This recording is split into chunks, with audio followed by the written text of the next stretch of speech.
What is up, wrestling fans? Welcome to another episode of the Smark Moments Smack Talk podcast. I'm your host, as always, Tony Mango, and joining me, as always, are Callum Wiggins Lame. and Robert DeFelice. Lame.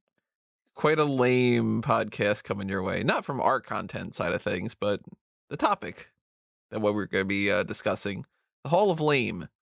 This is something that Callum had brought up last year. We were going to do multiple editions last year, and then COVID happened, and the Hall of Fame stopped happening. And kind of.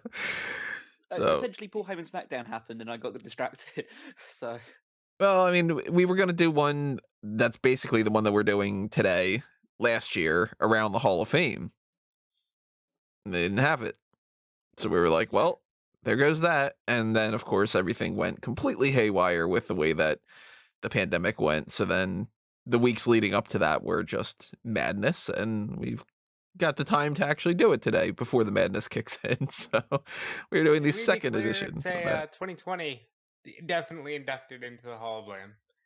2020 as a whole for the year, yeah. Yeah, just 2020 as a whole. So the idea behind this is kind of poking some fun at some of the worst things in pro wrestling history as opposed to the best things that the Hall of Fame is, praising. We're going to, trash the things that aren't worthy of that kind of thing. We're going to try to pick the worst in certain different categories. We got 3 different categories for this edition. This is WrestleMania themed. So we will talk about the worst WrestleMania main event of all time, the worst Hall of Fame class of all time, and the worst Undertaker opponent at WrestleMania. That it could be when he still had the streak going on. It could be after the streak. Totally up to you. It doesn't have to necessarily be the worst streak opponent. And that doesn't count when it comes to Will Ferrell in old school either. And we want to know what your opinions are about what you would pick for these, what you think is the best argument between the 3 of us, because we're all going to pick one and we're all going to debate, and we're going to let you guys decide to a certain extent which one ends up being the official inductee. But we're going to also do kind of the way that we've been doing with the Mount Rushmore and some of the other things where, whoever is not, making the strongest case, we're going to kind of nitpick each other and kind of just have a little debate here, a little friendly debate. So we invite you to do all the kind of stuff that you normally do in the comments section below. If you are on YouTube, then make sure that you also hit that subscribe button and you ring that little notification bell. Hit the like button if you enjoyed this, hit the share button if you want to pass it along to somebody else, hit the applause button if you really, really like it, and join on the membership side of things, which is the same as the Patreon. So if you go to patreon.com/smarkoutmoment, you will see a bunch of different tiers that are there, including the Dark Cast, which, as I mentioned before, if we get a bunch of people that join the $5 tier, I will move the Dark Cast from the $10 tier down to the $5 tier. So that's an incentive to, let everybody know that you're signing up as well.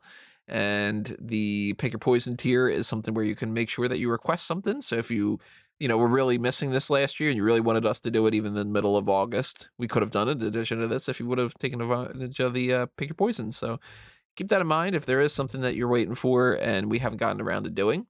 But even $1 a month is something that I think is well worth the effort, especially because of the amount of podcasts that we are giving you guys. And same thing goes to fanboysanonymous.com. Go ahead and check that out for that website, and I'll plug a little bit more of that later on. So, where do you guys want to start here? I mean, they're all 3 interesting topics. I gotta feel like the WrestleMania main event is the juicier one. I would save that for the main event. Yeah, I'd save that for save that for the main event. The main event's in the main event. I just think we can kick off with the Hall of Fame one. Yeah, you know what? Let's go with that one because, to be perfectly honest, I have less that I can debate on my end about that one. That was fair. So, for anyone who wants to know kind of like the backstory that goes into picking these things, so we were on a call a couple of days ago doing a recording for the Review to a Kill podcast over on fanboysanonymous.com, and we decided that we'd essentially let each other get the first pick out of these ones. And Rob kind of went first, and so he got a better pick. and then I went second, and I got a good pick, and then Tony was left with everything else. Yeah. And kind of with the nature of a WWE Hall of Fame or any Hall of Fame, it's hard to really pick one that's bad. Yeah, in there's no general. bad class of Hall of Famers because they're all Hall of Famers. There's a couple people that are like, really, that person's in there? But for the most part, it's kind of like, Yeah. this bad class of great performers. That doesn't really Yeah, work. no, it's like there's always at least one or two people that are just like, okay, this is such a bona fide Hall of Famer that we can't say anything about it because for every Coco Beware there is a Hulk Hogan or a Steve Austin or a Shawn Michaels that go in on an equivalent year. But we've kind of just gone through all of them and tried to pick out the ones that we feel overall are either reasonably weak or have a lot of problematic issues with them. So I guess Rob, which one did you pick first? I picked the 2010 WWE Hall of Fame class. Now, as Callum just so eloquently said, it's hard to pick a bad class. My main reasoning for this was I didn't feel like the $1 Million Man was as strong of a headliner, and a lot of that having to do with he was never really seen as the guy. Like, he had the run in 88, but he's quickly moved out of the title picture and out of the way. So by the time you get to his Hall of Fame induction, he had spent most of his WWE career in the middle of the card. Supporting him, you have Antonio Inoki, who is the founder of New Japan Pro Wrestling, but as a WWE Hall of Famer, you kind of have to go, huh? What is WWE honoring him for? That's one of the weird moments where they chose to be a wrestling Hall of Fame rather than just a sports entertainment Hall of Fame. Then there's Mad Dog Vachon, again, AWA World Champion, but not many people would know him. Gorgeous George, who was probably another one of those, hey, let's actually honor professional wrestling here. He was inducted posthumously, represented by his wife, who did say he was gorgeous, which I do pop for because that's nice, you know? And then there's Stu Hart. I always look at Stu Hart and his induction as, okay, we're never going to actually induct Owen and Pillman and Benoit and all these other dungeon guys, but we're inducting Stu, so that should be good enough. What about the Rhino? The second Rhino there. So there's also Wendy Richter, who she should have been the female Hulk Hogan. Like, she was as big of a part of WrestleMania 1 as Hogan, in my opinion. And they just sort of let her go shortly thereafter and never really did anything with her. So my reason for picking this as the worst class is really because none of the speeches are memorable. None of the moments really stand out. This was very much like, oh wow, it's an actual like Hall of Fame of people who deserve it, but there's no spectacle there. And in 2010, by that point, you were expecting spectacle. Austin was inducted the year previous. Michaels is inducted the year following. I don't feel like Ted DiBiase fits that bill as the overall headliner. I'd make the argument that DiBiase definitely is a headliner, and one of the more charismatic type of people that you could put in that kind of spot. He's not quite, a Steve Austin, but then again, how many people are? I think you get a little bit of variety with this. You get a female induction.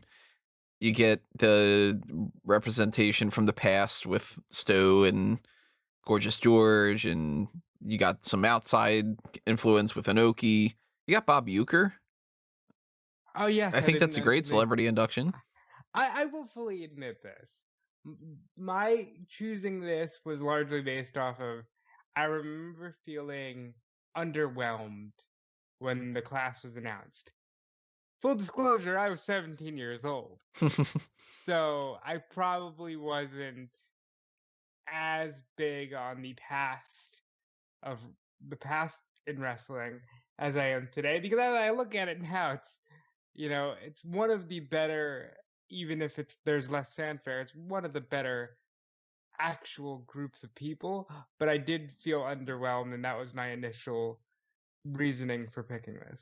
It is very much a classic Hall of Fame, should I say, in terms of the fact that every single one of the people, their prime was way before the Attitude Era even started. Yeah. So it's one that more recent or younger wrestling fans wouldn't really have gotten a significant amount of interest in. Yeah, and to be fair, if you look at what this year is shaping out to be, it's the antithesis of that. This upcoming class will be a class that, thus far, I've seen all of them wrestle hundreds of matches as they were in their prime. And, when you're looking at that compared to this, I just wasn't of the mindset to appreciate the class, I would say. And that is why I would consider it weak. Again, I don't think DiBiase will go down as a great headliner, but he's still a staple of that Hogan era, and I guess there is something to be said for that. I will give you this. I don't remember a single one of these induction speeches. Nope. No. I know that I remember one thing from Wendy Richter, and that's that she ends it by saying, "Girls just want to have fun." But yeah. Other than that, I don't recall a single word of any of these speeches. It is also one of the, I think, just doing a quick count, there's about only 5 Hall of Fames which have gone in without an official WWE or WWE World Heavyweight Champion entering the Hall of Fame. So yeah, you got two almost though, with DiBiase and Inoki. One that walked around with the title for a little while, one that did actually win the WWF Championship, but was not officially recognized. That's kind of strange. But yeah, so I think it's a weird class, though. It's one of the classes that I think more people would appreciate now, definitely, than we're watching in 2010. So what was your pick for this one, Callum?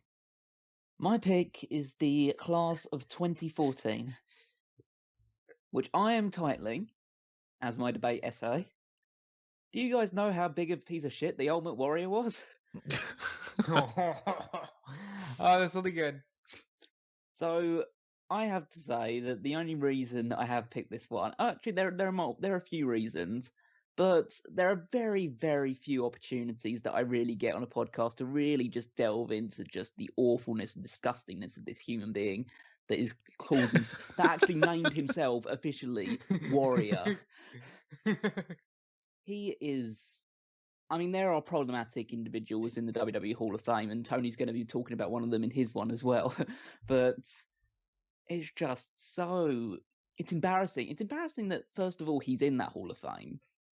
And it's embarrassing that his legacy has continued, remained past that Hall of Fame induction with the creation of his own separate award based around the idea that, what he wanted, it's not even the thing that he wanted. Not that I'm particularly fond about him getting what he wanted or anything along those lines, but he wanted it to be given to people that had worked for decades at a time as part of the production crew, and WWE have used it as a marketing opportunity. Yeah, that's kind of strange. stunt. Yeah. So, but let's go back to the talking about the actual Warrior himself.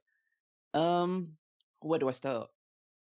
Let's start with just his own attitude behind the scenes in WWE, the no-showing, the holding up the company for ransom for bigger money, him getting fired multiple times, the self-destruction of the Ultimate Warrior DVD. Talks about the fact that basically everyone hated him, including Triple H, who was the one that brought him back as well. But Triple H is very good at politicking, as we have seen. But I'll just bring out a few bits. I basically just listed a load of stuff that I found on a few articles, which I thought were funny. And it's a good chance to just reinforce the fact that he's a piece of shit and nobody should really be a fan of him and give him any real airtime beyond this part. On the day of Heath Ledger's death, he put this quote of, by today's standards, though, I do have to agree he was a great father. His kid is without a father, yes, but the negative influence is now removed and his own child has the chance for a full recovery. Because Heath Ledger played a guy in Brokeback Mountain. And as the Ultimate Warrior has always said, queering does not make the world work. What? So, is that a quote? yeah, that is a quote of him. On the day of Holy Heath Ledger's shit. death, he basically applauded Heath Ledger and said he was a great father because he killed himself and got himself out of his child's life. That would have been a hell of a Hall of Fame speech. Yeah. He applauded and laughed about the fact that Bobby Heenan was dying of cancer. Stacey saying the phrase, "As for you, Booby Heenan, it's just too difficult to keep a straight face talking about the pure two-faced bag of shit you are," and the fact that you essentially essentially said not even Vince could come up with a better finish than this. God, yeah. Oh my god. Jesus. His bizarre series of Warrior comic books, which includes a panel where he appears to have just raped Santa Claus.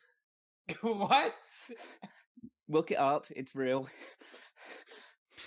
It's basically you can't tell for certain, but it's a panel of a Santa Claus laying down with his shirt off and in his underwear, and Ultimate Warrior doing up his own pants. Yep, that actually is. That's the panel. Doesn't that kind of not make the world work or whatever he had just? Wait, yeah, queering doesn't make the world go round or whatever. Well, he just says that in his. Well, I'm not even going to try and defend it with this regard, but it's the idea that if all people were homosexuals, is his argument, then the human race would cease to exist. He's not above actually fucking someone if he feels they deserve it, but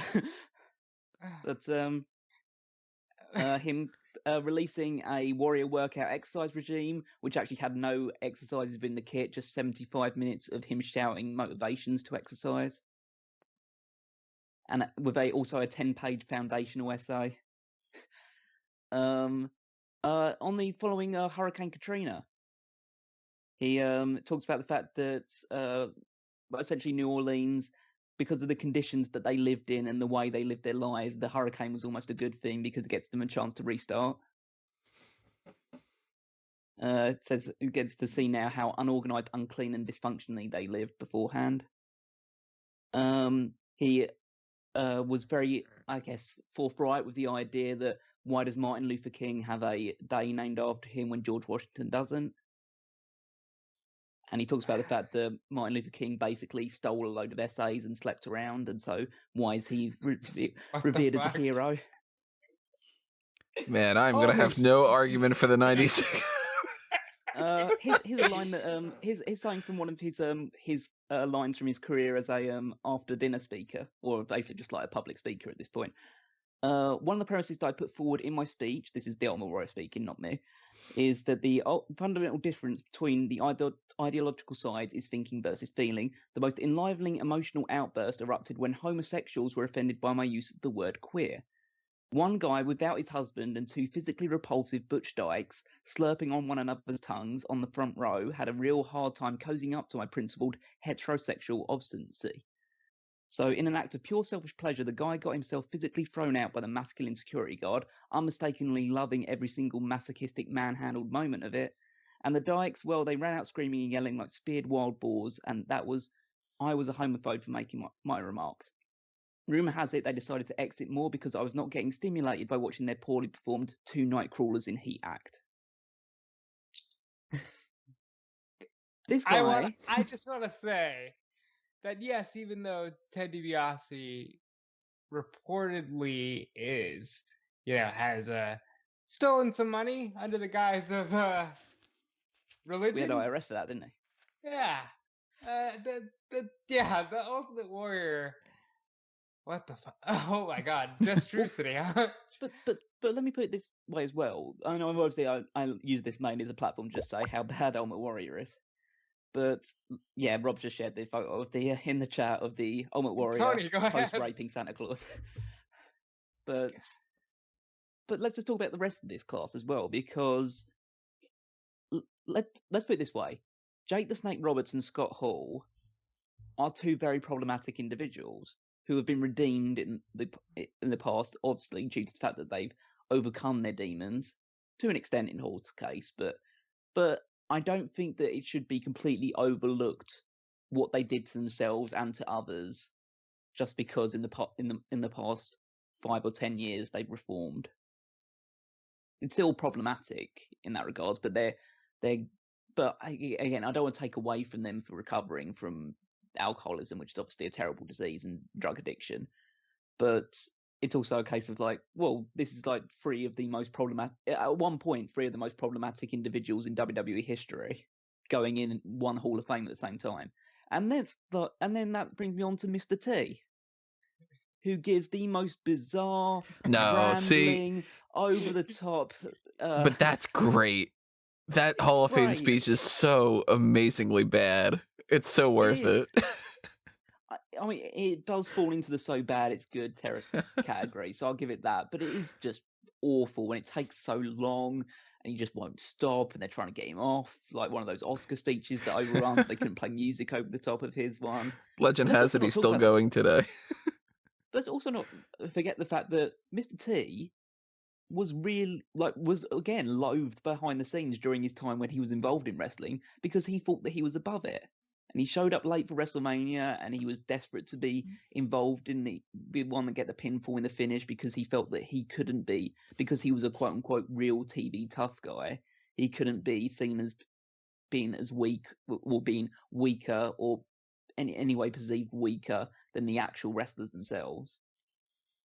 And the fact that essentially post the A-Team, he was essentially a washed up celebrity for about 30 years before he got inducted into the Hall of Fame anyway. And then Lita and Paul Bearer are totally fine. They're totally deserving of their entrance. And then you've got Carlos Colon. Oh, God. Who facilitate, well, again, I don't want to say allegedly and stuff like that, but there are rumours that circulate about his role in facilitating the murder of Bruiser Brody. So... Wow. I mean, Jesus Christ. I just... So this is problematic. But essentially, I'm not even saying that outside in their actual wrestling careers, these guys don't deserve to go in, because based on what they actually achieved in wrestling, but it's what they did outside of wrestling that I think makes this whole Hall of Fame class so problematic for the most part, outside of Lita and Paul Bearer. And then again, Lita did cheat on Matt Hardy at one point as well. But in the grand scheme of things, that's pretty low down on the list. I mean, fuck that Warrior stuff, though, man. I just sent you another panel from that Christmas comic where you had him tying up. Oh, the thing where he's having to go at kids. You didn't show the one of him tying up Santa Claus in chains. Well, yeah, but like specifically, these two kids are. I'm just gonna say it. They're black kids. And after the comments that you just told me he made about Martin Luther King Day, I look at this picture weird now. Because Jesus Christ. I mean, to be fair, it was hard to look at that picture weird until that thing was brought up. Obviously, the idea of a hulking Ultimate Warrior standing over and seeming to claw at two helpless kids. And then he's got Santa Claus tied up. This is before the raping. I mean, what the fuck is this? What? So Tony, what you got? To be fair, now Tony, you have some problematic people there too. Go ahead. So I got 1996, and my vote goes to Callum. Oh, come on. No, it's there's not like another option that I could have picked that I really felt strongly about, and the reason why this stood out to me is mostly for one person, and that's Jimmy Superfly Snuka. Now, Snuka, of course, he was inducted way before this became like better known, but it's basically been kind of confirmed that he was responsible for the death of his girlfriend. Throw out the word allegedly, of course, whatever. I wasn't there. But on top of that, I honestly kind of felt like some of the stuff just felt bland. Now, that might be my bias of not being into the older generation, and I couldn't tell you a single Johnny Rods match that I would be like, oh, go ahead and check that one out, for instance. That's Like, totally a blind spot when it comes to me. So this is like, from my perspective, if somebody were to air this and be like, do you want to go watch one of the Hall of Fame episodes? What about the 1996 one? 'Cause I'm pretty sure that this one didn't even air. I don't even think that this was necessarily filmed. it must But be filmed. but the whole idea behind it would be like, all right, well, I would check out Pat Patterson's, and Pat Patterson's had some instances in the past that's been brought up with some potential problems. Yeah. And Captain Lou Albano, of course, like, he's great. He was in Super Mario. Like, I mean, come on. But I mean, But he's he was also also problematic. involved in. Oh, you wanna go? Yeah, he was involved in the worst wrestling pay-per-view of all time. Also, was Well, Jimmy Stupaker there as well in the Heroes of Wrestling 1999 pay-per-view. yeah, no, I'm not even saying that. Like, he was also, I believe, just a persistent drunk at the time, and would just randomly pop out of the curtain at events and start shaking the fans' hands while there's a match going on, just because he was drunk and having a good time. But in the grand scheme of things, not as compared to problematic some of the other things, yeah, right. as a What? murder or uh, Patterson, who has been accused of some, bad Various things in the things, yeah. past. Yeah, And I like, mean, uh, there's Killer Kowalski. Killer Kowalski is a guy that, of course, is like this legendary wrestler, of course, responsible for even training like Triple H. And, you can't ding Killer Kowalski on that. It's disappointing to me when you've got posthumous inductees. That's because I always wish that people could be inducted when they are still around, especially if they're on the younger side. Then it's even more disappointing when it's like a legacy induction and you're like, all right, well, this person passed 30 years ago. Then you're kind of like, oh, well, it's a good thing that you're getting put in there. So like Vincent J. McMahon, it's a shame that it's a posthumous one. That's not the biggest thing in the world for saying the worst Hall of Fame class or anything, but it's just one of those kind of deals. Do you think it's telling that Shane inducted Vince McMahon Sr. into the Hall of Fame? I was gonna I bring think that up. That's kind of strange. I think it's just Vince not wanting at all to bring attention to himself. I genuinely believe that Vince is one of those people who thinks, it's not about me. And like, I think he really believes nobody wants to know anything about Vince McMahon. If you judge by the one writer 2 years ago, I think it was, that quit because Vince was super upset that somebody, I think it was Brett, had thanked Vince in his Hall of Fame speech, and it became like the reason that the one Oh, that writer was left. DX, wasn't it? It was the DX one where they No, basically it kept was saying Vince constantly. no, it was the Brett one where he legitimately thanked Vince. DX later, where it was like, Vince, you can't do anything. Right. Because they're DX and they're just sort of like, what are you gonna do? You gonna fire Billy? He's gone. And to be perfectly honest, this is another one of my blind spots. I can't even tell you how to pronounce Baron. Is it Michael It's Cicluna? Baron Miguel Cicluna. Baron Miguel. If you say it like Miguel, that's what it is. So I couldn't tell you a single thing about him. Didn't even know how to pronounce his name. And when I look at the accolades for some of these people in this Hall of Fame class compared to some of the other ones, you've got some other classes that are like, this one's an 8-time world champion and a 6-time tag team champion and a 15-time whatever champion and whatever. And this person was main event of WrestleMania 5 times and so on and so forth, and legendary this and legendary that. And I look at this and I go, you know what, this feels weak, because you've got 1-time WWF World Tag Team Champion and 1-time WWF United States Tag Team Champion. Does anybody even remember the United States Tag Team Championship? Well, like, let's be real though. That's not what we're remembering Captain Lou Albano for. Well, that's You talk about Miguel on that one, but it's just but it also same for Albano when it comes to that, though. Yeah, but it's also just due to the fact that, like, now, especially in the modern days, there are just so many more titles, right. and people win titles so much quicker, because in the past it was a touring thing. A lot of people would hold titles for a good, like, 100 to 200 days at a time, And so, yeah, you have like people like John Cena, a 16-time WWE champion. Obviously, he's going to be in the Hall of Fame. He's going to be a headliner of his Hall of Fame class. But like, I imagine that in a modern day thing, and I can't say for certain because I haven't seen anything involving it, but I imagine that if Scicluna would have been in a modern thing, he'd be like, I don't know, a 3-time Intercontinental champion or something, because pretty much everybody is. Well, even like Snuka never won a championship in WWE. No. And that's kind of crazy. You got Pat Patterson, who the one championship that he had in WWE, he won in a fake tournament. So he didn't really win the championship. He was just awarded it. So I don't know. To me, that's kind of, you even look at the Johnny Rods, the way that they have it listed on the Wikipedia page is under recognized accolades, wrestled for WWF for 2 decades. So Johnny Rods is one of like the perennial jobbers of the, Bruno Sammartino, Captain Lou era. And if nothing else, he's known for creating the Monster Factory, which is one of like the first training schools in Jersey, which Literally right like around the corner from me, I think. Yeah, I like what the Monster Yeah. Factory is. And at one point, they gave us guys like Bam Bam, and I'm sure Taz did some stuff there. Sheamus went through it a little bit. You got somebody like a Nick Camarado in AEW now, like, Yeah, he says he's responsible for training, among other people, both Dudley Boys. Damn right.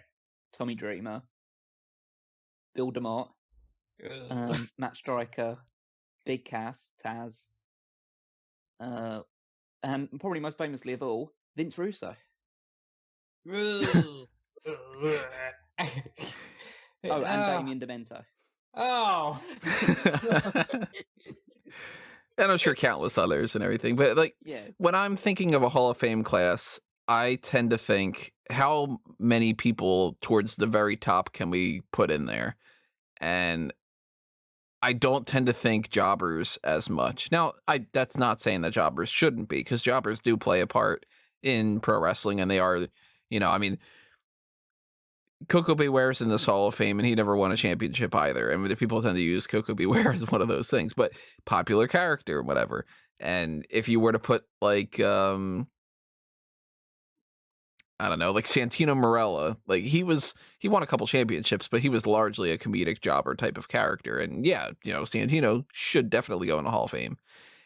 You shouldn't have to win a world championship to be in the Hall of Fame, but when you look at a list and there's not a single WWF world champion or WWE world champion or, WWF world champion, the only Intercontinental champion is one that was just given the title, and none of this aired as like a regular special type of a thing. It didn't have the pomp and circumstance that it used to.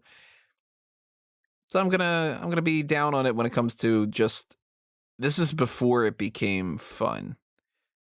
Now, you can make the argument that it's more of a pure wrestling Hall of Fame and it's a little bit more like legitimate, but that's not going to make me want to watch it. So I would argue that this is a class where everybody here was probably handpicked by Vince.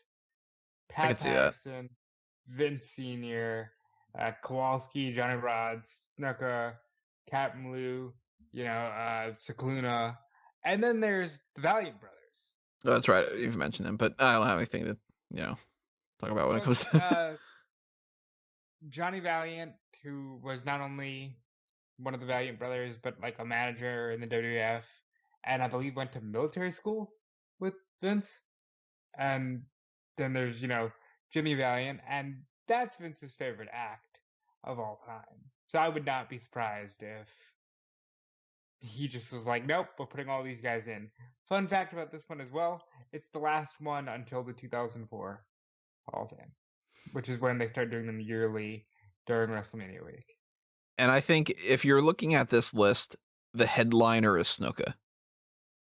If you talk about weak headliners, I mean, who you gonna vote Snuka being better than DiBiase? I doubt it.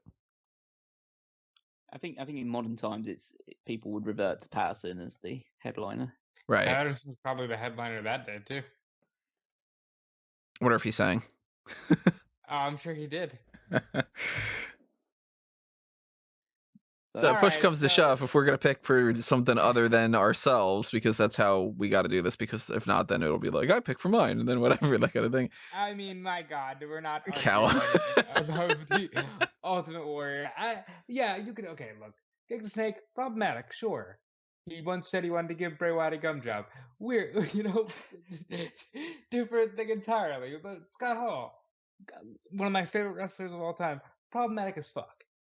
But the Ultimate Warrior alone, after everything Callum just enlightened But us yeah. on and educated us on, It's a mixture of that, and it's just the fact that his legacy is now tainting every single thing, and it's just, it's more that I'm just annoyed with WWE for just whitewashing it, and just like letting him be a symbol of hope now, where it just like feel like this is a guy that should be, I don't want to say erased from history, but it should be someone that we're learning from rather than being inspired by. I definitely like this is one of those character completely separate from human, even though he took the name of the character and made it his human name. Because Ultimate Warrior's character is bizarre and fun and like, load the spaceship with the rocket fuel. What the hell is he talking about? Who knows? But man, outside of it, he sounds like a real piece of shit. Also, I never thought it was interesting enough that he had Linda McMahon as his I do nowadays if you look at it. the one that inducted him. That to me, that was just like, huh, Linda? Okay, yeah. And I thought they could have got Triple H for that. That he insisted on Linda was interesting to me. But then we look at Linda. What's she doing for a living right now? Yeah, hers was the most. Yeah, I assume she was the most charismatic inductor of all time as well. Oh, well, she stood up and people popped, or so Yeah. I'm told. So, Callum, if you had to pick between Rob and I, who would you go with? I'd probably go with. It's tough because they're both. They both have problems in terms of making them not so much problematic, but just like I think they could both class as quote unquote weak Hall of Fames. Especially for I'd say Rob's just because it doesn't appeal to a modern audience in any real way besides like Ted DiBiase appearing every now and again. Whereas with your one, people like Jimmy Snuka was continuing to be in WWE from every now and again until about 2010 or something like that. Pat Patterson people knew about. So I think your one is actually a bit more is more appealing to a modern fan than Rob's one is. Fair enough. I had a weak argument. I'll admit it. Because again, remember everybody, like Kevin Luabano, like some great stuff there. Kel Kowalski, great. Pat Patterson, some great stuff to talk about there. DiBiase, some great stuff. There's to say that there's a bad Hall of Fame class. You gotta ignore some positives as well too. So let's go to The Undertaker's worst WrestleMania opponent. I'm just gonna hit you with mine first here. Yeah, sure. And I don't even think I need to have much of an argument for this either. It's Giant Gonzalez. Undertaker flat out admits that this is the worst one. Everybody flat out admits that this is the worst one because at least every other opponent, there's some element of it that works. Whether it's, for like some of them, yeah, I can't tell you anything super crazy about King Kong Bundy. But you know what? That's in a year that's a really bad year. So at least it's something. They could have been worse. Yeah, there's problems when it comes to, say, why was Mark Henry in a casket match at WrestleMania 22? But Mark Henry's awesome. Love Mark Henry. And if you're going to put The Undertaker in a streak match against the world's strongest man, that's at least a challenge. But Giant Gonzalez, on paper, still doesn't work because their idea behind the character involved this terrible bodysuit, which makes him look ridiculous. So if his idea behind him is he's this big monster that the Undertaker's going to have to take over and, be fighting from underneath. The guy looks ridiculous. So you're already like, no, this isn't working out. Undertaker's quoted to say some of these things. It was so bad on so many levels.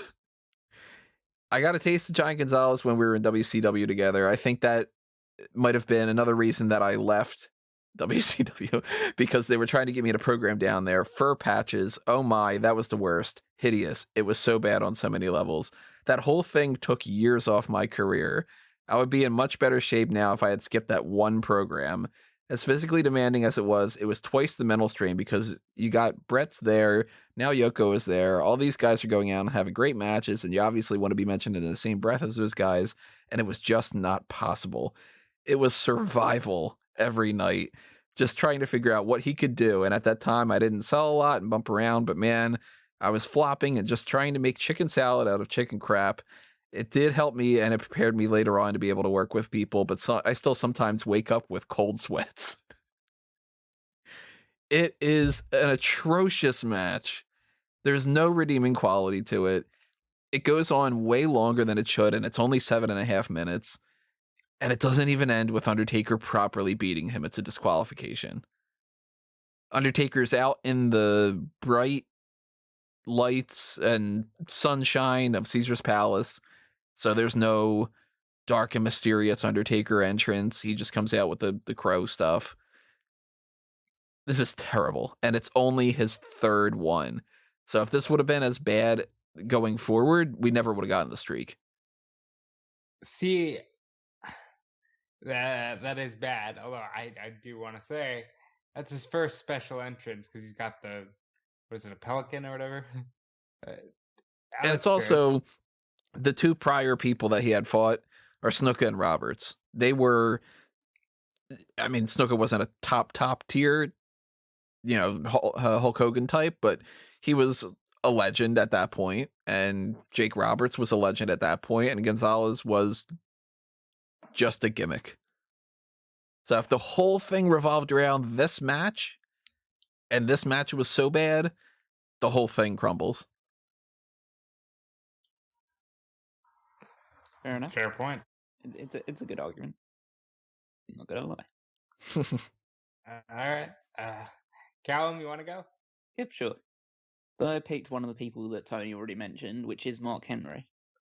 My argument hinges, first of all, on the fact that if I was probably to poll about a significant number of wrestling fans about who The Undertaker has faced at WrestleMania, Mark Henry could potentially, or at least would be very, very close towards the bottom. Because Giant Gonzalez as a match is definitely a worse match and a worse opponent. But this match is completely bland. Say what you will about the Giant Gonzalez thing, people remember that The Undertaker fought Giant Gonzalez at WrestleMania. Maybe for the wrong reasons, but they do remember it.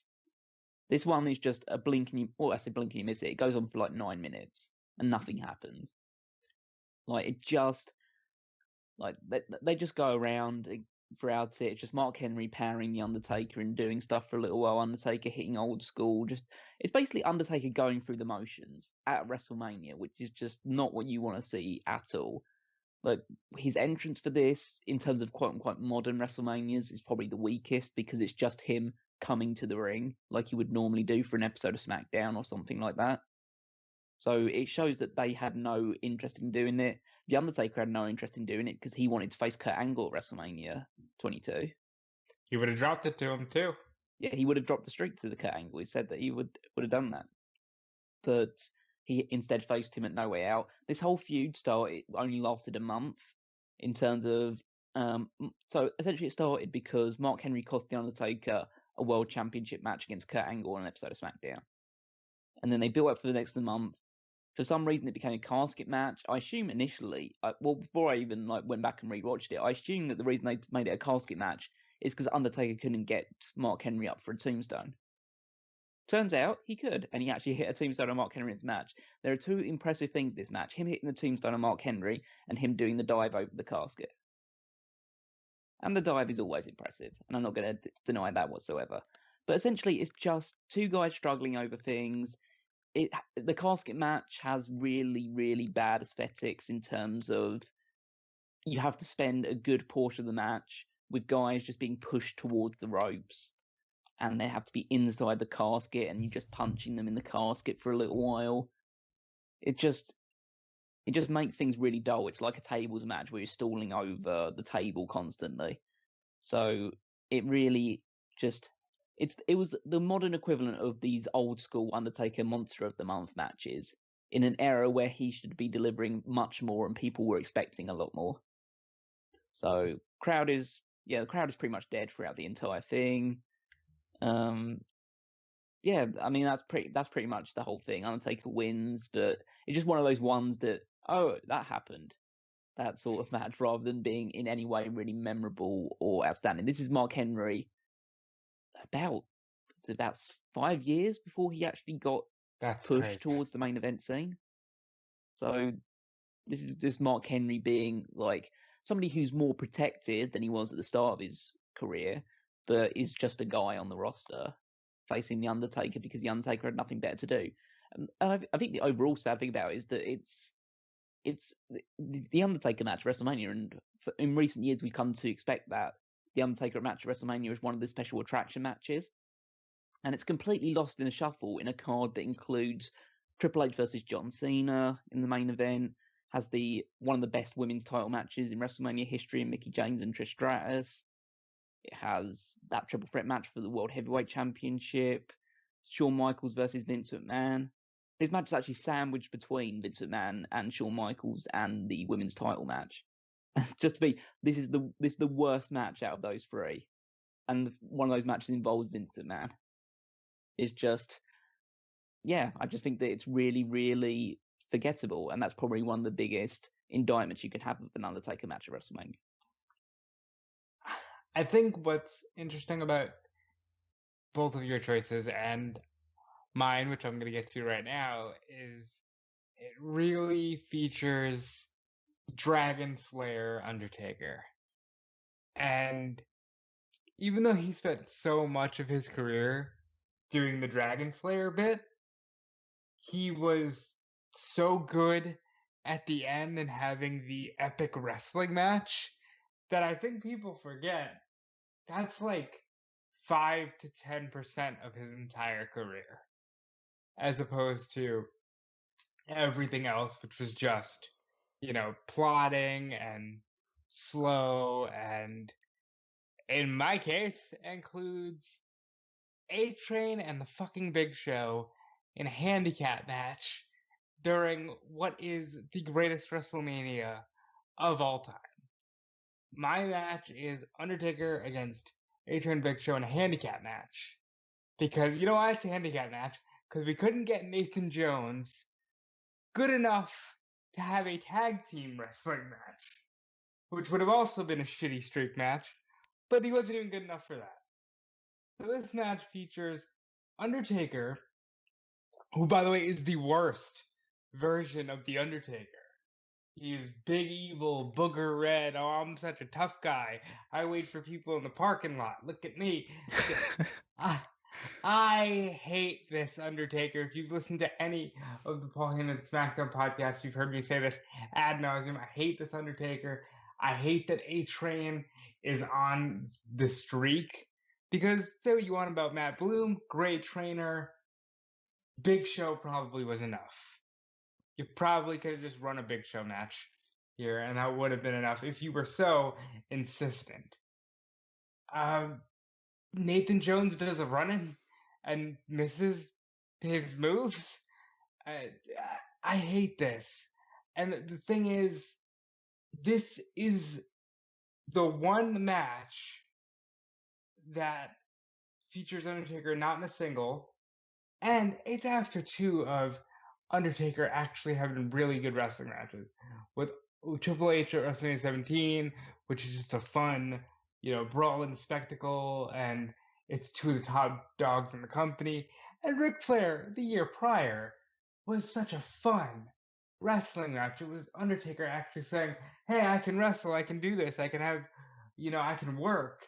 And then you stick them in there with these two fuckers, and it's like, this is not a streak match. This is a match on SmackDown in the middle of November at best. And Undertaker's got on record as saying his favorite thing about this night was that Limp Bizkit played into the ring and he got to carry an American flag. I don't know. I mean, it's not good. You listen, Giant Gonzalez sucks, but it was par for the course at the time. Nobody knew the streak was coming. That was just Undertaker and who he was at the time. Mark Henry ain't great. Look, I think it's one of the weaker matches, but at least you have the, kind of comfort as, the streak needed a casket match. Because The Undertaker needed to have one of his gimmick matches at WrestleMania. There was no purpose for this.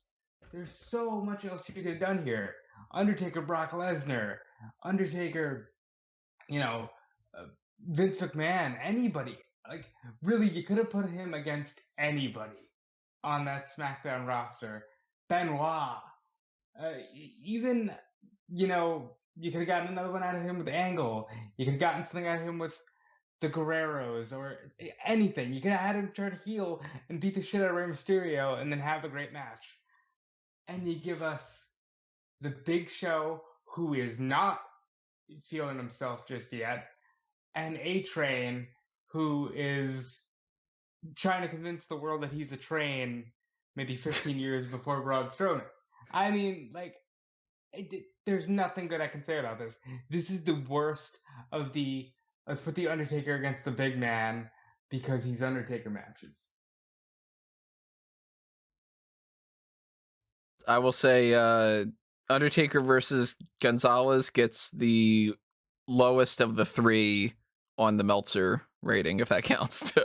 It is the worst match out of all of them. I'm not even going to pretend to deny that that's the worst match out of the three of them. But at least it's a spectacle. You know what I mean? Like, at least with your two matches, it's a spectacle. You have the Druids, and the Casket, and the Chloroform, and the Bird. But your one, he has to overcome two people of a combined weight of about 900 pounds. It's the first time that he's not one-on-one too, so that's a spectacle of the streak, the Undertaker could lose because it's two people, and one of them is Big Show, and the other one's the Train. He beat the Big Show in the month before, and I think he beat the Train on SmackDown. I mean, is Undertaker more powerful than a locomotive? I think he is. And then he wins. Yeah. So. I mean, I personally, and I'm going to just, I can't disagree with Rob to a degree, but I have fond memories of that match, and that's because I was a kid when I watched it, and I thought it was. I share his hatred of the Undertaker character from 2002 or 2001, essentially onwards, because that's not the Undertaker, and it never will be to me.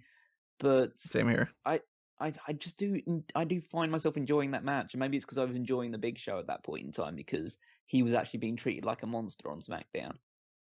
And again, the Nathan Jones thing is ridiculous, but it's hilarious watching him miss that spin kick. It's just fun to watch. Damn it, though, it sucks. I just don't think anything I think with your two, it's like, if you have that sort of attitude towards wrestling that I think a lot of people have, where it's just like, oh, this shit's hilarious. I think you can kind of get it out of those ones. I don't think you can get that out of the Mark Henry match.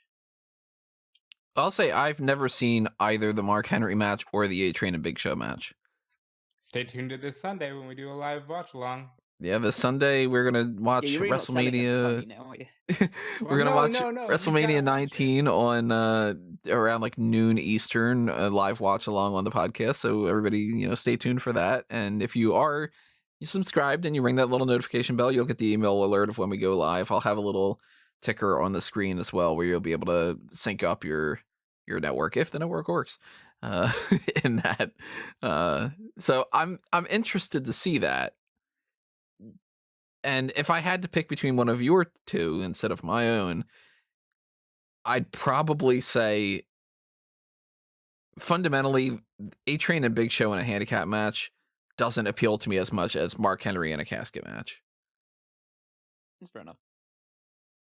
If I had to pick between yours two, I would honestly, I'd go with Mark Henry. Because by that point, we know what the streak is. And that just you don't believe for a second that Mark Henry is beating the Undertaker that year. So this is a sticky situation then, because my choice out of the two of you will be It's Giant Tony's, isn't Gonzalez. it? Because again, I've just said I have fond memories of the Big Show versus A Train, and no, the Undertaker versus Okay. A Train and Big Show, and the Gonzalez match is just an absolute dumpster fire. Mhm. It has the spectacle value to it to a degree, but it is just an utterly shit match that I would not subject myself to watching again. Yeah, I'll take forgettable over memorably bad most Yeah, I of the think time. yeah. So I think we're a bit We loggerheads are at a at this bit of one. an impasse. So All the more that is reason interesting. to vote in the poll that'll Yeah. be up on this. So you guys get to pick, on the listener side of things. Yeah, we'll have to agree to disagree on this one. Yeah. And that rounds us out with the main event. Worst WrestleMania main event of all time. It's the main event of the main event about main events. Now, why don't you start us off with this one, Rob? All right. WrestleMania 2000 is the worst WrestleMania of all time. Listen, 9 is weird because they're in togas and they try to do a theme. But WrestleMania 2000 is fundamentally just we are in the height of the Attitude Era and we can do no wrong, so we're going to spend the whole night doing nothing but wrong, and you're going to forgive because we are the WWF in the year 2000. To me, this is highlighted by the fact that the main event is more centered around the McMahons than it is around any of the 4 men in the match and the WWE Championship itself. So my pick for worst main event ever is the Fatal 4-Way Elimination McMahon in every corner match between Rock, Triple H, Mick Foley, and The Big Show. Rock had Vince in his corner, Foley had Linda, Triple H had Stephanie, and Big Show had Shane. This match is awkward. It features the only main event match of Mick Foley's career. In fact, that was part of the build to it was, hey, we retired him at No Way Out, but Vince apparently heard that he'd never been in the main event. I don't know how he would how that would slip his mind because he books these things, but he decided, no, we got to bring him back because he deserves the main event. And then, in what may be the funniest moment in the history of main event matches, he goes for his elbow drop, which he's done dozens of times, and hits his jaw on the announce table, missing Triple H completely. And the whole thing is just a fart in church. It ends with Vince turning on The Rock. And, Vince and Stephanie and Shane, they're all together now and backing Triple H. And what makes this worse is that Backlash has a much cooler ending that is still replayed on the internet to this day of Rock versus Hunter, and Austin comes back to make sure the McMahons don't screw The Rock. Had that been the WrestleMania main event, WrestleMania ends with a big time pop instead of the first time ever the heel walks out of WrestleMania with the title. None of this is fun. None of this is exciting or enjoyable or, oh, what's going to happen next? It's just bland. And WWE, especially at that time, is better than this. And I'll be honest, Triple H in the main event of WrestleMania, they don't come much better. Triple H was snake bit when it comes to actually being in the main event match of WrestleMania. And as good as he is, he never has a good one. Stay tuned. But I'll say I'll give 2 reasons why your match is not the worst main event of WrestleMania history. That is The Rock, and that is Triple H in 2000. If you have a match involving those two, it can't be the worst in WrestleMania history. Because I hear you, but that to me is what makes it all the more frustrating. I totally understand it. It's so much wasted potential. And it's the idea that you bring Mick Foley back in after he officially retired a month ago, in order to, and they still brought it back up years later about the idea that Triple H retired Mick Foley inside Hell in a Cell. Well, no, he didn't. He came back a month later, and then you retired him by having him be eliminated second. I love the fact that Big Show is eliminated after like 5 minutes. Yeah, and they just beat It's the like the shit out idea, of him. we kind of have to include the Big Show because we need Shane to be involved in some capacity, and Big Show was WWE champion before, a couple of months ago, and he did. The Rock did fail to win the Royal Rumble properly by having his own feet touch the floor, and so Big Show kind of should be in this. But then they just realised, yeah, but we don't really want the Big Show in this, and this is like a couple of months before he is sent back to Fat Camp in OVW. Yeah, And taken off TV entirely. So that shows how much of a quote-unquote main event player he was going to be in the long term. I think his next feud, actually, in 2000 was that he fought Kurt Angle at Backlash. dressed as Hulk Hogan. Yeah, dressed as Hulk Hogan. That shows how big of a decline he was. And then he was losing to Shane McMahon in a last man standing match, just much like Braun Strowman will probably do at WrestleMania. Yeah, correct. I will say though, with WrestleMania 2000, I've not seen that actually all the way through. If you don't have Austin, this at least on paper is just throwing everything out there. The 4 McMahons and the 4 top people that you could possibly put in there, and it's kind of quantity over quality in some ways, despite the fact that the quantity is made up of quality people. Yeah, it doesn't work, but there's problematic WrestleManias sometimes, and I think that if I were booking WrestleMania around that time, I wasn't watching it around that time, I don't know if I would have done something different, but at least I can see where they're going. Yeah. Fair enough. But I don't know, man. It's just fundamentally, I don't think it's a bad match. No? No. Well, once you get rid of the Big Show, then it's just Mick Foley versus Triple H versus The Rock for quite a while, and that's really good.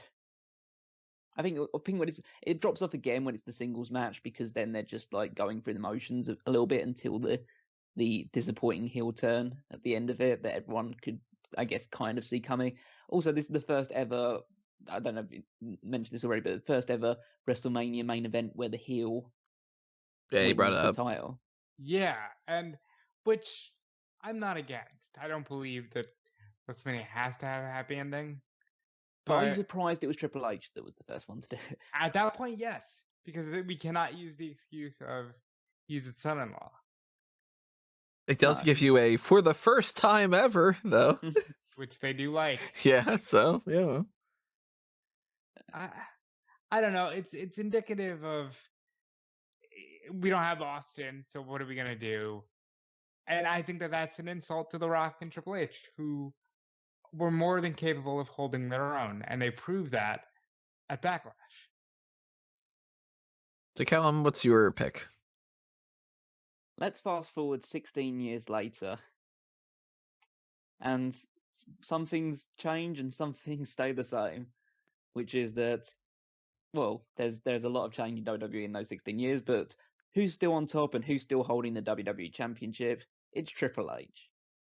There are 2 matches that I really had my mind on when I went for this category, which is the one that I did choose, which is Triple H versus Roman Reigns from WrestleMania 32. And the other match was also a Triple H one, Triple H versus Randy Orton at WrestleMania 25. The reason I chose this one is because the Triple H versus Randy Orton build is better than this was.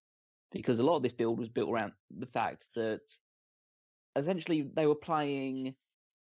they were being very tentative with Roman at this point, in that the crowd absolutely reviled him, but they wanted him to be the top guy. So he wins the WWE Championship at Survivor Series 2015 for the first time, loses it in about 5 minutes to Sheamus, who cashes in. Then he beats Sheamus in one of the best reactions that Roman Reigns ever got during his babyface run. And then decide, let's put him in the Royal Rumble, and he has to defend the title there because he's against the authority, because this is how we get babyfaces over. The only way we can get babyfaces over is by putting him against the McMahons. And he spends pretty much all of that Royal Rumble not in the ring. And then he loses it to, guess who? Triple H at number 30. And the way they do it as well is just a further indictment of like just how just everyone hated Roman Reigns at the time. Is that they have Triple H? The last man he eliminates is Dean Ambrose, and then everyone gets behind Dean Ambrose as a potential challenger for Triple H. And they don't do it with, and they don't go with Dean Ambrose, obviously, because he's not the plan. Roman's the plan. And so Roman's completely hated. Triple H is now in this match the quote unquote de facto babyface, but no one actually really likes Triple H because Triple H had, I think it was 2 matches prior to this in his reign, which was he got booed against Dolph Ziggler and he got booed against Dean Ambrose.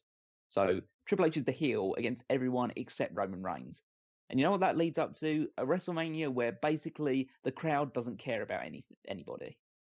They're cheering for Triple H because they don't want Roman to win, rather than they're cheering for Triple H because they like him, or they're not cheering for Roman because they hate Roman.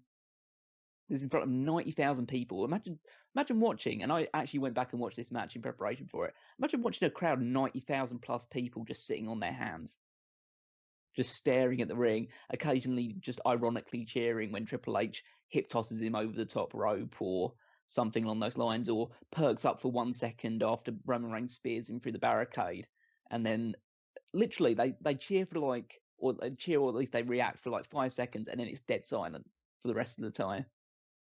It features this awful promo that Stephanie McMahon cut to the start of it because they think that it's super epic for the Triple H entrance. The Triple H entrance is one of his worst ones, where he's just surrounded by guys holding his full team title reigns. It just, yeah, the biggest pop this entire match gets is Stephanie McMahon getting speared by Roman at one point. It's just, yeah, I can't. Again, it's Triple H, 47-year-old Triple H, thinking that he can still carry this guy to a top match, and he can't. And Roman's a great wrestler as well. Even at this point in time, he was still a very good wrestler. And the match itself, functionally and practically, is fine. It's nothing special, but it's fine. It does the job. But when you've got no crowd reaction, especially in a show, a WrestleMania 32, which completely fell off a cliff after the women's title match halfway through. Everything past that point is utter garbage, including Dean Ambrose versus Brock Lesnar in that atrocious street fight. And this is the whole capping off of it at the end of at least I remind you, 7-hour show. 7 fucking hours of this, if you include the pre-show. And yeah, like towards the end, Triple H Roman Reigns in a range of arm submissions for about 5 minutes at a time.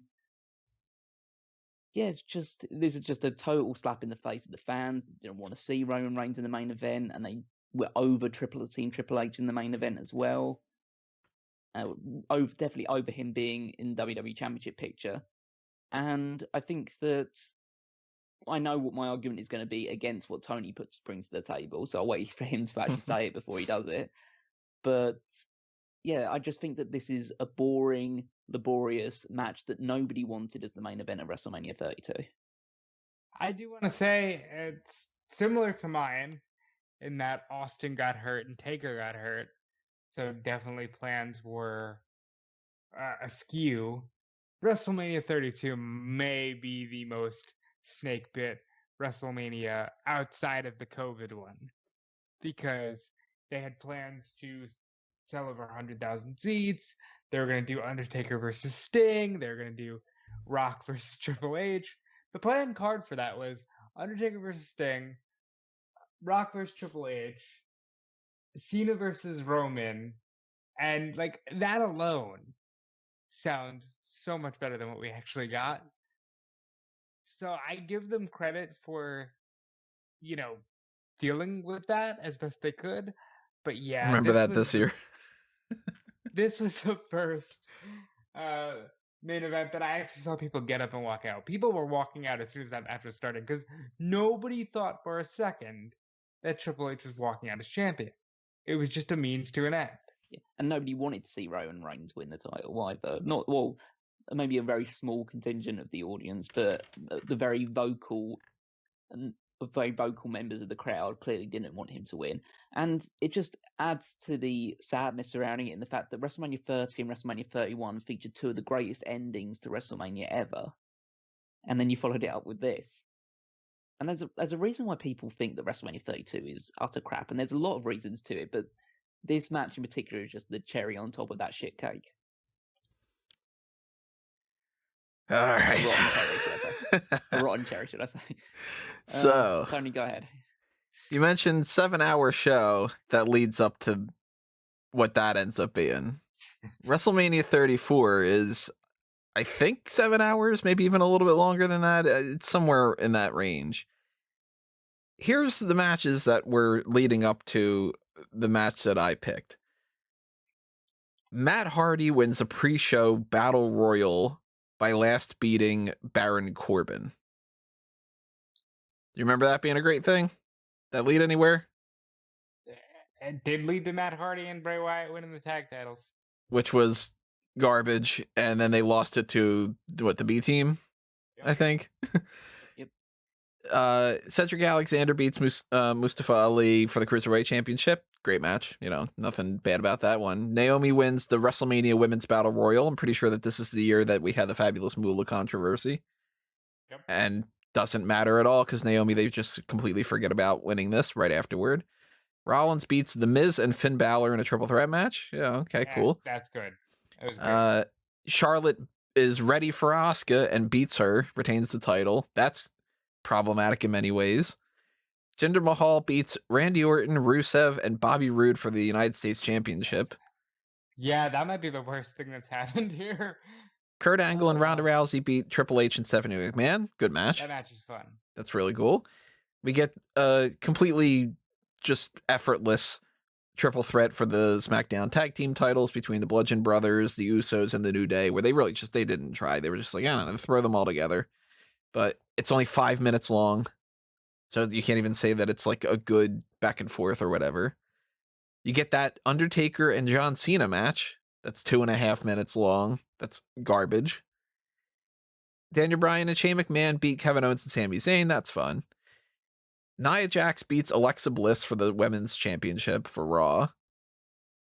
Don't remember that being anything that worked out really well in the grand scheme of things. Shinsuke Nakamura loses to AJ Styles and does the low blow and starts a reign of just low blows for a couple of months. And Braun Strowman and a 10-year-old beat Cesaro and Sheamus. They take the Raw Tag Team Championship from the Bar. That's what leads up to this match. And the reviews say that it was a pretty damn good pay-per-view. One of the most entertaining WrestleManias in recent memory. So they're positive about those matches. Except for the anticlimactic and remarkably disastrous end, where the New Orleans crowd made it clear the main event was not what they wanted. Slow, that's the other part, slow part. The match that ends this is Brock Lesnar against Roman Reigns for the Universal Championship. A match that goes on 15 minutes in a time frame when they were still testing out this idea of just having a series of Superman punches and spears. They spent an entire year building this up. This is first another negative against it. It's a rematch that we got from a couple years prior when people didn't want it a couple years prior. People did not like the idea. I was one of the people that did want Roman Reigns to beat Brock Lesnar in 2015, but I was one of the few people in Philadelphia that night with the Royal Rumble who was happy with that.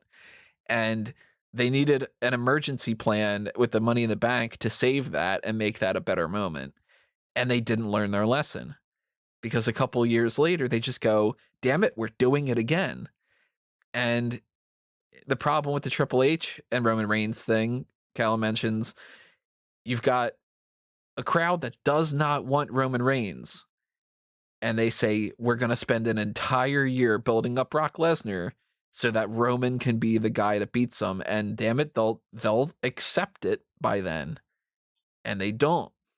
The Wikipedia entry thing says here, in recent years, WWE has gone out of its way to warn viewers that the post-WrestleMania Raw crowd are non-traditional and will, quote, boo the guys they normally cheer and cheer the guys they normally boo.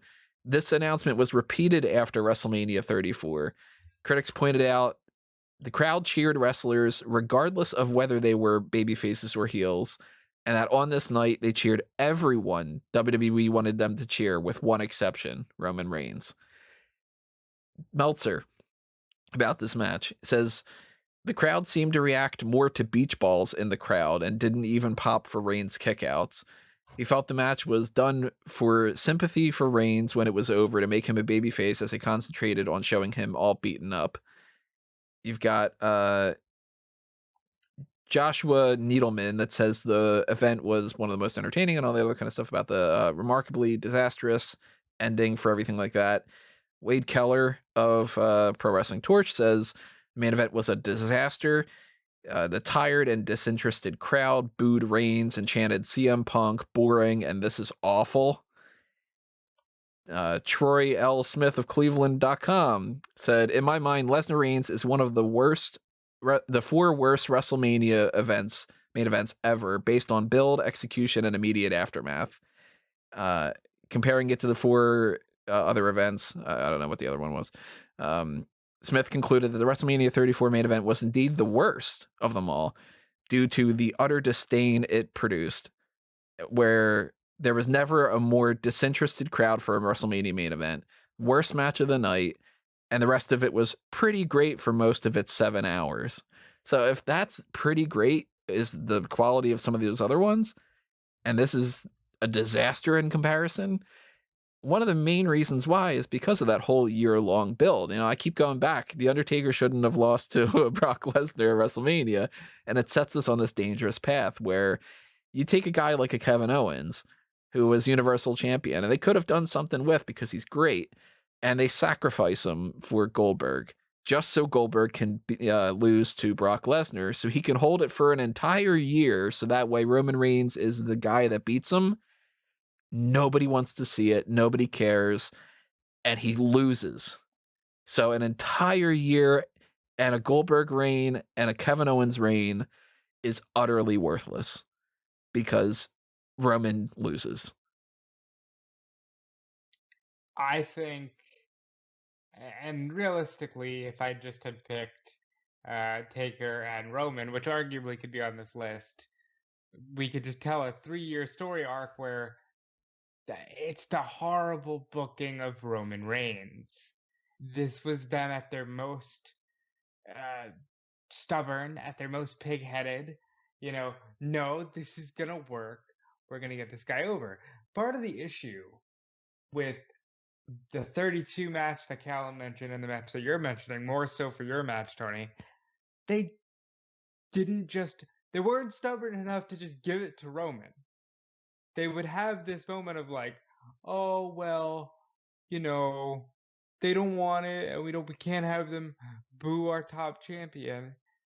And the only reason Triple H gave it to Roman is because Triple H was like, I'm not wrestling with this. I'm not doing this. Give it to Roman. And at least that match has a logical, like, Roman gets his revenge. We don't get that when it comes to the Lesnar thing, because then the next match that they have is another fuck finish, and you have to wait, I think it's like 4 months until like SummerSlam, I think, is when he finally beats Brock, and at that point people are like, this is like the 8th match you guys have had, who fucking cares, just give it to Roman. And then when Roman finally wins the title, not that long afterward, he has to relinquish it. I mean, So, go ahead, go. I need to put this out there. This is a false proclamation of worst WrestleMania main event of all time. Tony is biased. He is biased against Brock Lesnar and Roman Reigns. He has fully admitted that over the many years we've been doing this podcast. Is it a bias if that's the reason why you don't like it, is because of all of these things? No. Well, you are biased. Like, look, we have a Brock you have an rule, anti-agenda sir. for it. You have an agenda This against this is- match. Remember, this is a guy who was arguing for Roman Reigns to win the 2015 Royal Rumble, because I thought, man, that's really good that they set up this Brock Lesnar guy to be so strong and powerful, and then they set up this Roman Reigns guy to beat him. I just didn't want to see 6 or 7 more years after that of that they're still trying to do that. I And wanna then put they it go, out there. "Ha, we got you. He lost anyway." You know? I want to put it out there. This match is great as a fucking match. It's brutal. It's like it's two guys beating the shit out of each other for 15 minutes. What outside of the crowd reaction? If you turn it's one of those ones where if you turn the crowd sound off, and I know that's not the argument we're making here, but if you were to turn the crowd sound off, it would be amazing. This is a perfect match for a COVID era crowd because You know it's what? just two guys killing each other. I think it's the best match out of the three of them we've put. And for whatever it's worth, I actually, as matches, I enjoy their stuff together because it is what it is, but it's believable in that Brock is a monster, and Roman is probably the one guy who can take him. It's just not the match you do in the main event of WrestleMania. And again, I think that's kind of the thread that our matches have is they all just suffer from really bad booking. Like you could have booked all three of the matches that we picked, and they have better endings or happier moments or aren't remembered so poorly. But 34 is peak. We're going to shove Roman down your throat. And if you say to 30 somebody, Brock Lesnar versus Roman Reigns in the main event of WrestleMania, what year is it? They're going to say the one that Seth Rollins cashes in. They're not going to say this one. No, they won't. So it's also forgettable because of how frustrating it was at the time. It is also quite interesting that our common denominator for two of us for each of the matches is that me and Tony have got a Roman Reigns match, Yeah. and me and Rob have got a Triple H match. Yeah, it's kind of like these are guys that people don't actually want to see in the main event, and yet WWE just gives it to us anyway. It's like put it this way. I could put pretty much any Triple H match that doesn't involve either Shawn Michaels or The Undertaker, and it could be like a bad WrestleMania match, pretty much. It's just like his main event matches at WrestleMania are WrestleMania 2000, WrestleMania 18, which I almost because picked. which again is another negative one. WrestleMania 20, which is a great one, again involves Shawn Michaels and Chris Benoit, two guys that people actually think are really great in the ring. Not Triple H is. I'm not using this as an argument to say Triple H is bad or anything, but there's patterns here. Batista, that was a decent match. Probably the better of the two world title matches. They had better matches in the pay-per-views that followed. John Cena, probably the best match John Cena had gotten out of the WrestleMania at the very least. Maybe even the best match he had so far at that point. But it's also kind of marred by the fact that the crowd didn't want John Cena to win the match. The guy that actually wanted to win the match was Triple H. Then you have, was it 20? He not the main event of 24. Randy Orton 25 is dog shit. Right.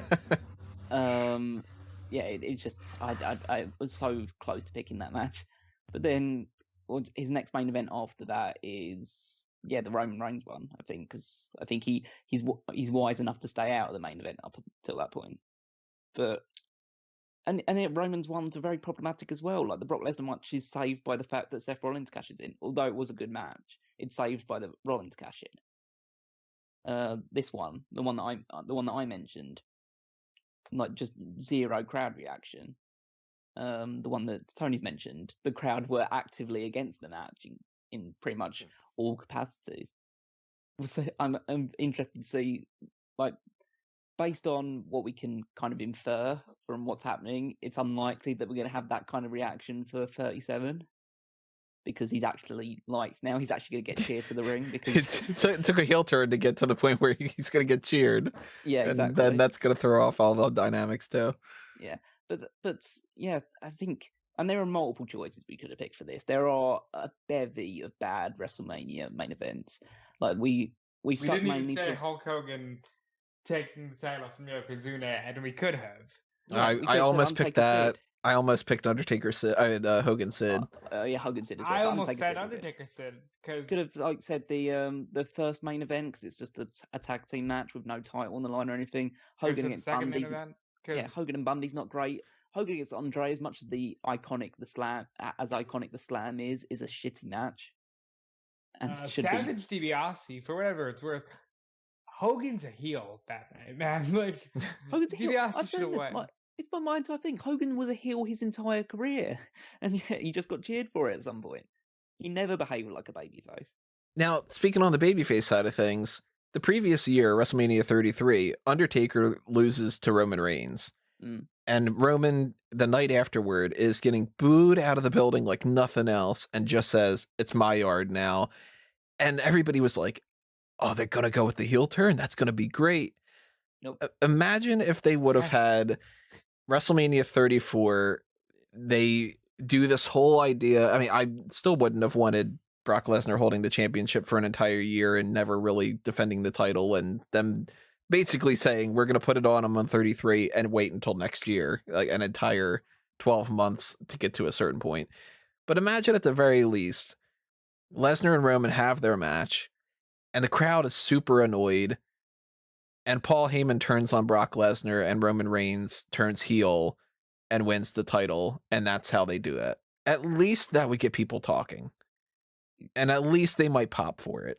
Instead, Brock just wins, and they continue for another 6 months saying, "But Roman almost got him, man. How about the next time?"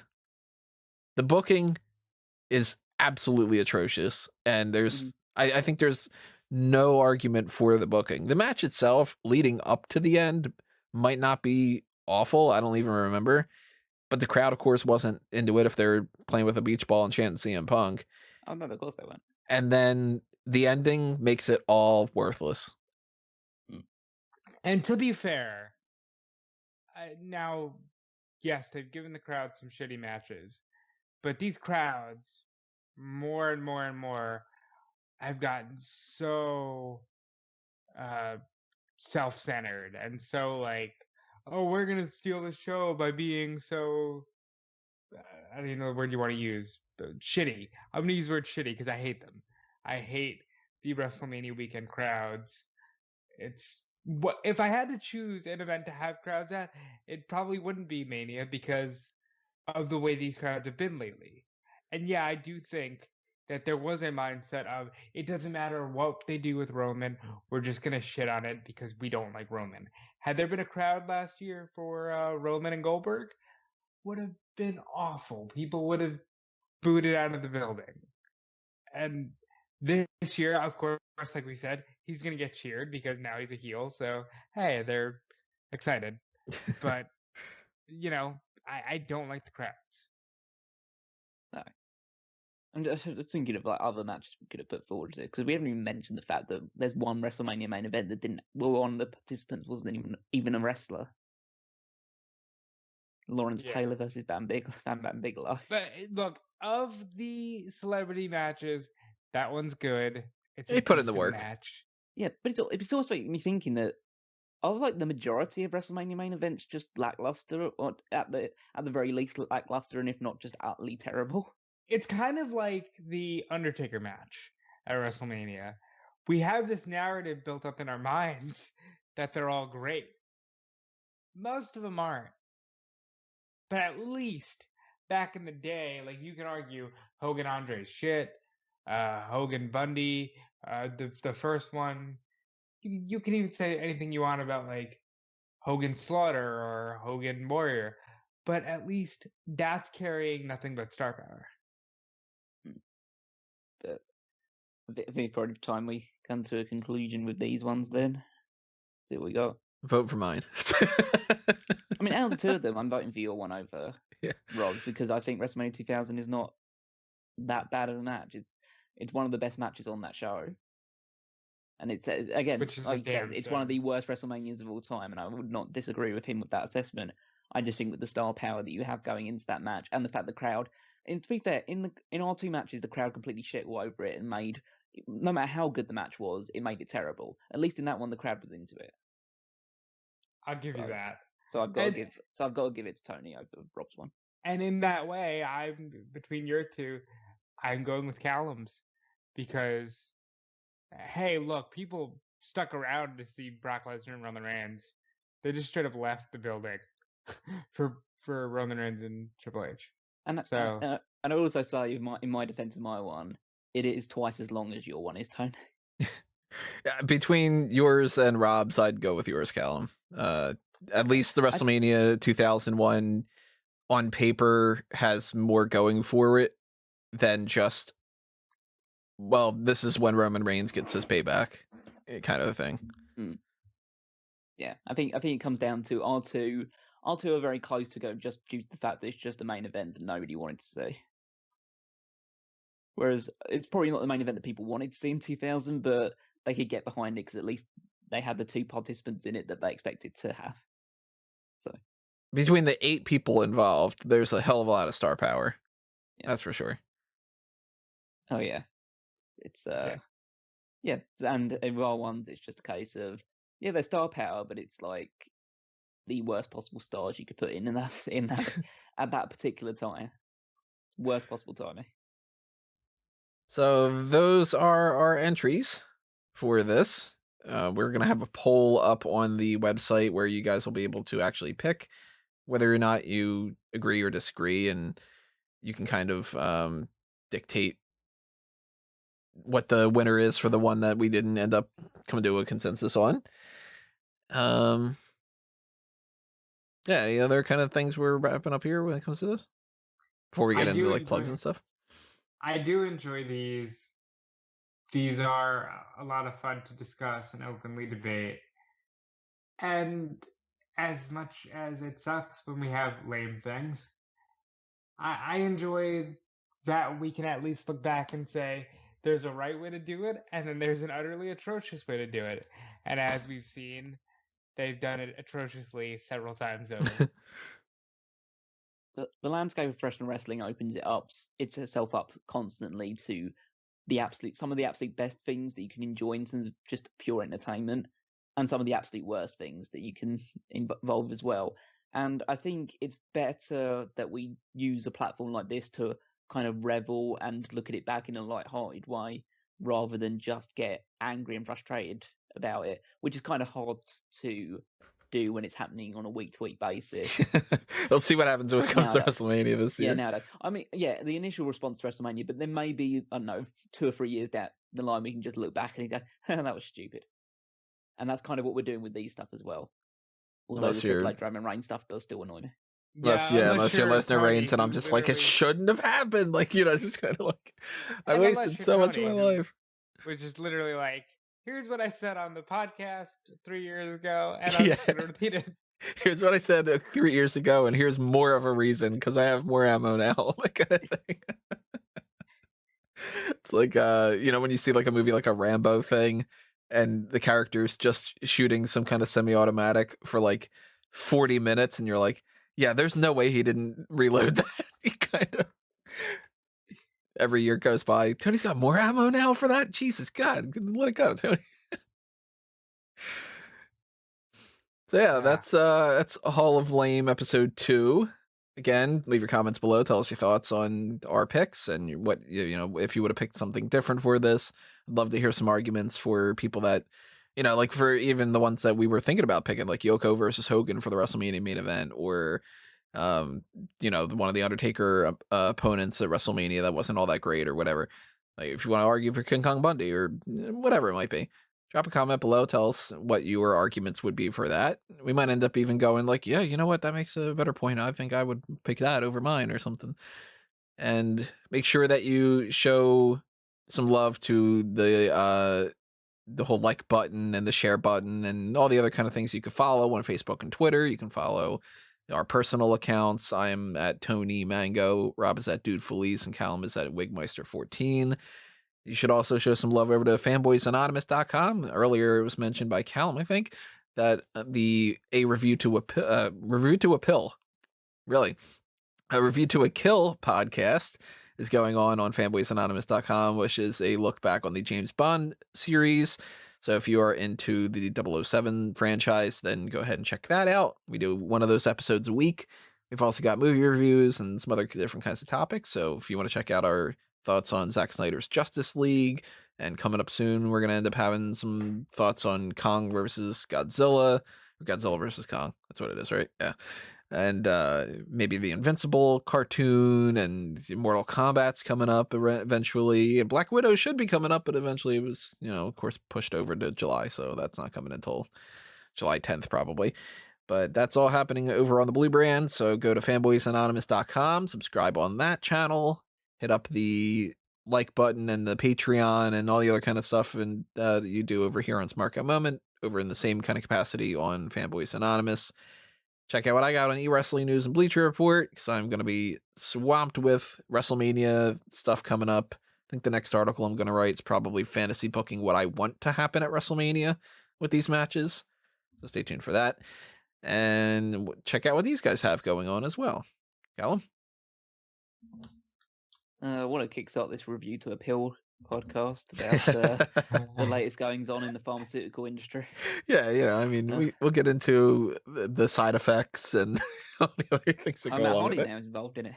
Yeah, why not? Just layer upon layer of jokes. Well, what's going on right now, you can check out smarkmoment.com for all the great articles, including the power rankings, my weekly contribution, but make sure you're keeping your eyes peeled for everything else we're putting out on there as well. Follow me on Twitter at Weekmeister14, as Tony said. And yeah, for now, that's all we have going on my end. So, of course, professional wrestling never stops, and nobody said it on this podcast, so I'll say it. WrestleMania is back in business. And that means that we've got like 10 events to cover of just WWE that week. And then, of course, they're going to be back out of business and they're going to go back to the Thunderdome. But don't focus on that. We're back in business. So if you want to focus on everything WrestleMania week related, check out Fightful.com and WrestleZone.com, two of the absolute best sources, especially on the Fightful end with Fightful Select. You should subscribe to that because you would already know an extra Hall of Famer, outside of the fact that, every outlet's going to steal it because it's the news industry and that's what they do. So check out Fightful, check out Fightful Select. Check me out on the Wednesday Night War podcast with Alex Pulowski and Sean Ross Sapp. Check me out on whatever Tony and I do on Friday over at Fanboys, because I'm sure we're doing something. And yeah, just keep supporting, and I thank you. I thank you as well. Thank you for listening. Thank you for any means that you guys support us and help us grow and help us keep our sanity and motivation and to do things even on time periods when like the Lesnar and Reigns things are going on and I just go for a couple of years, But we are going to be coming back to you guys at least a couple more times over these next course of these, a couple of weeks when we got lots of things going on. Next time you're going to be hearing from us is probably, well, it kind of depends. So we're going to do another edition of sort of a main event, but it's actually a sponsored one through the Patreon. This one is an audio edition of Play the Game. But this is not going to be on YouTube because that would be far too problematic on the copyright side of things. So instead, this is going to be on the Patreon. And just because I don't want to make sure that it's just locked entirely behind the Patreon paywall, it's also going to be up on the audio-only podcast feed. So the ones that you can check out on Spotify and Stitcher and Apple Podcasts and Google Podcasts and Amazon Music and all the other kind of things that are on that spectrum. You can listen to it there because there's not as much of like a copyright issue when it comes to that. YouTube would flag it immediately 15 times over, delete the account, go to my house and steal food from my pantry. Like it would just, that's what it would, I don't even have a pantry, but you know what I mean? It would just poke tires and poke holes in the tires of a car just to get to me, whatever. That is something to stay tuned for. There's also the hot tags that are coming up on Friday night, where we'll talk about the recent Hall of Famers that have been announced, Kane and the Great Khali, and the other one that people don't seem to be 100% reporting on, and maybe even the other one that Rob was talking about too. And then there are a couple more things. There's the WrestleMania 19 live stream that we are doing the watch along for this Sunday at noon, as I mentioned before, 12 p.m. Eastern. And then we start getting into the look back on this Hall of Fame class with the Wrestling with the Past and, another edition of the hot tags and so on and so forth. and then that WrestleMania week, and that's then, yeah. just currently the game plan is, I think, 8 podcasts that week. It's a shame we can't just do like hey, we're gonna do a 24-hour stream. Maybe Callum will jump in at some point. Maybe, there's just a 24-hour stream of consciousness for that entire week of like, and that happened, and now we're talking about this. And hey, look, there's Prelude. Just a 7-day stream. You can't do it. You can't make me. I think I'll need at least 20 minutes of sleep that week. So we'll see how that works out. That's you on a normal week. What are you talking about that week? I'll stock up on my Benadryl and my melatonin. See what works. And then we'll have the Review to a Pill podcast then. So that's stuff that is cooking right now in the oven. Don't touch the stove; it's hot, and Don't put stay your pills safe. in the oven, folks. Don't do that. I don't think that's gonna work out well. And we will see you when we see you, everybody. But thank you for listening to this edition. This has been another Smark Out moment, and we are being counted out.